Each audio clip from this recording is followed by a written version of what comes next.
saver. From 29.8, 6.2 na lang. Okay. Ganun ka pinababa. Magkano po binaba? Halos 23 watts. Kino-compute po yun.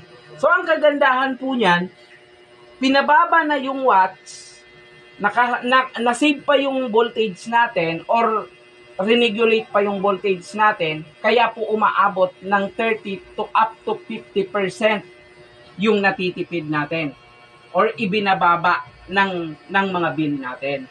So, dito po, kagandahan po nito, hindi lang Ilang po sa percent ibababa? bumbilya. 50? So, almost 30 to 50. Wow. So, ito pong bumbilya, tingnan nyo po, almost 70%. Kasi po, from 29, kung mapapansin po natin, nung wala po yung saver, mapapansin nyo po, 29.2.